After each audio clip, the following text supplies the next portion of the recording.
జనతా మీడియాకు నా నమస్కారాలు. నేను తంగెడ నగేష్, మాది సూరారం గ్రామం, ఎల్కతుర్తి మండలం, హన్మకొండ జిల్లా. జలదృశ్యంలో గౌరవ కేసీఆర్ గారు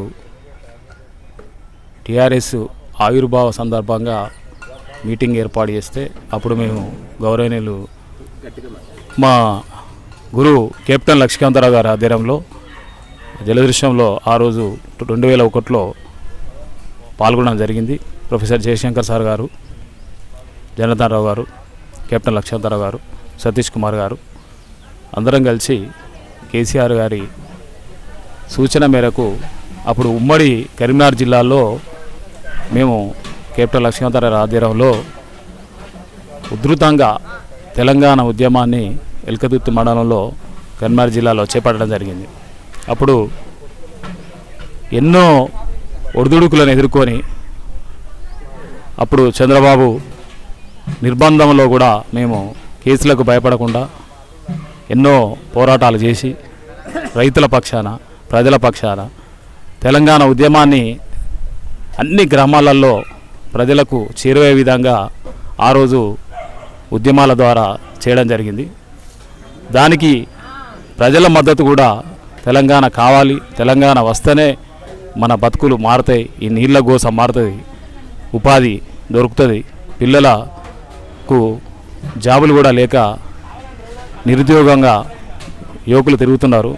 వీరందరూ కూడా సమీకరించి మేము మా కెప్టెన్ లక్ష్మీకాంతరావు ఆధ్వర్యంలో ఆ రోజు ఉద్యమానికి శ్రీకారం చుట్టినాం.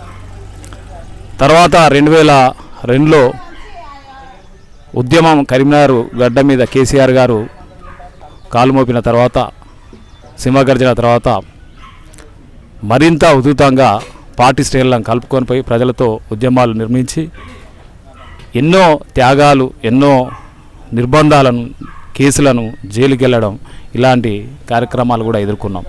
గౌరవ కేసీఆర్ గారిని అల్గునూరులో అరెస్ట్ చేసి ఖమ్మం జైలుకు తీసుకెళ్లే క్రమంలో మేము మా ఎల్కతుర్తి మండలంలో వారిని కోదరోణ గ్రామం వద్ద అడ్డగించి పోలీసులతో లాఠీ దెబ్బలు తిని మమ్మల్ని కేసులో కూడా పాలేసినా కూడా భయపడకుండా కేటీఆర్ గారు మాకు ధైర్యం ఇచ్చి మీకు మేము ఉన్నాం, పోరాటం గట్టిగా చేయండి, తెగిస్తే తెలంగాణ వస్తుంది అనే ఒక మాట వారి నోట రావడం, దాన్ని మేము ఎంతో శ్రద్ధగా మా యువకులందరితోని పోరాటం చేయించుకుంటూ ఈరోజు వరకు కూడా బ్రహ్మాండమైన ఉద్యమాలు చేసి తెలంగాణ వచ్చిన తర్వాత తెలంగాణ అప్పుడు నేను ఉమ్మడి జిల్లా కరీంనగర్ కార్యదర్శిగా ఉన్నా, జిల్లా కార్యదర్శిగా.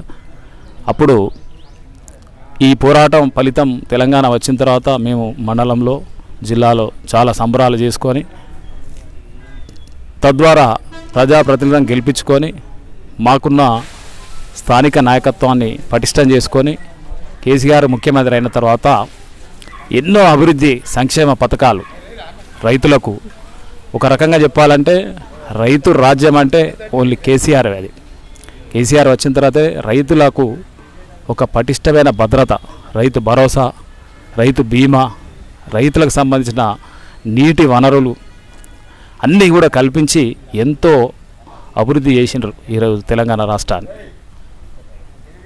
కేవలం ముఖ్యమంత్రి అయిన తర్వాత రైతులనే కాకుండా విద్యార్థులకు కూడా ఎన్నో వైద్య కళాశాలలను ప్రతి జిల్లాలో కూడా ఏర్పాటు చేసి మనకున్న విద్యార్థులకు వైద్య విద్యలో ఈరోజు రాష్ట్రంలో అత్యధిక మెడికల్ కాలేజీల ఉన్న రాష్ట్రంగా చేయడానికి, ఉపాధి కానీ నిరుద్యోగులకు వాళ్ళకు జాబ్స్ రావడానికి కూడా ఎన్నో కార్యక్రమాలు చేపట్టి ఈ రోజున రాష్ట్రంలో అభివృద్ధి అనేది తెలంగాణ వస్తే ఎలా ఉంటుందో అప్పుడు రాకముందు ఏదైతే కేసీఆర్ గారు చెప్పినారో వచ్చిన తర్వాత కూడా ఈ 10 సంవత్సరాల్లో కాలంలో వారు రాష్ట్రం మొత్తం కూడా అభివృద్ధి పథకాలను చేసి కాళేశ్వరం కానీ, సెక్రటరీ కట్టర్ కానీ రకరకాల అన్ని జిల్లా కేంద్రాలలో కలెక్టరు కార్యాలయాలు ఏర్పాటు చేయడం, ప్రజలకు అందుబాటులో ఉండే విధంగా, అధికారులు అందుబాటులో ఉండే విధంగా కలెక్టరు కార్యాలయాలను అందుబాటులో తీసుకొచ్చి ఈరోజు ఎంతో కార్యక్రమాలు చేసినారు. ఆ విధంగా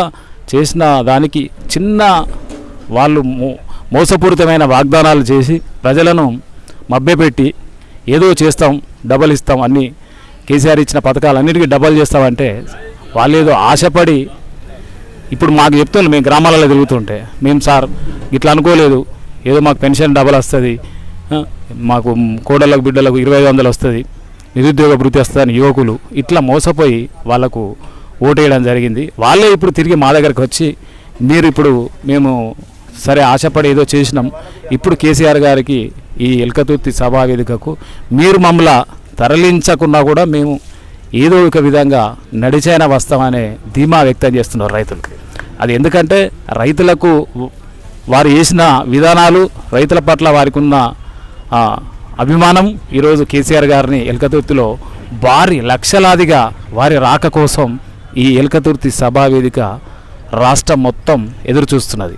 ఈ ఎల్కతుర్తి చరిత్రలోనే, ప్రపంచ చరిత్రలోనే ఇది ఒక అద్భుతమైన మహా గొప్ప ఒక లక్షలాదిగా జరిగే ఈ మీటింగ్కు ప్రపంచం మొత్తం మీడియా, సోషల్ మీడియా ప్రజలందరూ కూడా ఎదురు చూస్తున్నారు. ఎందుకంటే ఇక్కడి నుంచి వెళ్ళి సిల్వర్ జూబ్లీ అంటే 25 సంవత్సరాలుగా పార్టీ నడపడం అంటే చాలా గొప్ప. అది ఉద్యమాలతోని నిర్బంధాలతో ఏర్పడ్డ పార్టీ ఈరోజు రాష్ట్రంలో బీఆర్ఎస్ అంటేనే తెలంగాణ అంటేనే కేసీఆర్ అనే విధంగా వారి పరిపాలన, ప్రజల పట్ల వారికి ఉన్న కమిట్మెంటు ఈరోజు వారిచ్చే సందేశం కోసం లక్షలాదిగా ఈ ఎల్కతుర్తి వేదిక గురించి 27వ తారీఖు జరిగే సభా వేదిక కేసీఆర్ గారు ఎప్పుడు వస్తారా అని 1000 కళ్ళతో ఇక్కడ ప్రజలు, రైతులు, యువకులు అందరూ అన్ని వర్గాల, సంపన్న వర్గాల ప్రజలందరూ కూడా వేచి చూస్తున్నారు.